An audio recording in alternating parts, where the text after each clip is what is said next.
Berdasarkan surat keputusan Kemenak penentuan 1 Ramadan 1445 Hijriah menggunakan metode Ru'yatul Hilal.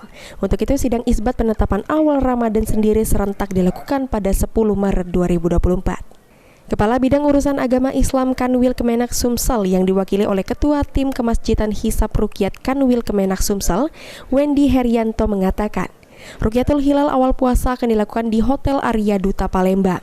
Kemenak Sumsel akan melaporkan ke Kemenak Pusat tentang hilal sudah terlihat atau tidak di Palembang. Dalam penentuan awal bulan Ramadan diprediksi akan berbeda antara organisasi Muhammadiyah dan Nahdlatul Ulama. Ketentuan Menteri Agama dengan diikuti kriteria hilal di atas 3 derajat. Sementara saat ini hilal masih berada di 0 derajat. Diprediksi 1 Ramadan 1445 Hijriah jatuh pada tanggal 12 Maret 2024. Itu pastinya kita Kementerian Agama itu akan melaksanakan ru'yat pada tanggal 10 Maret nanti. Bukan mendahului ru'yat, tapi berdasarkan kriteria yang dipakai oleh Kementerian Agama 3 derajat. Di atas 3 derajat. Sedangkan ini masih 0 derajat sekian menit.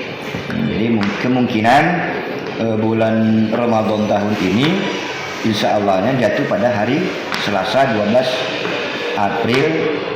Maret tahun 2024. Silakan.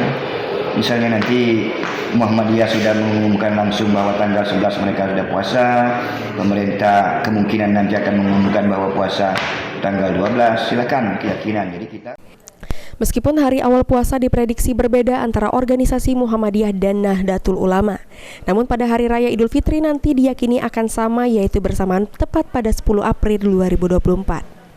Hafidz Zainul, PAL TV.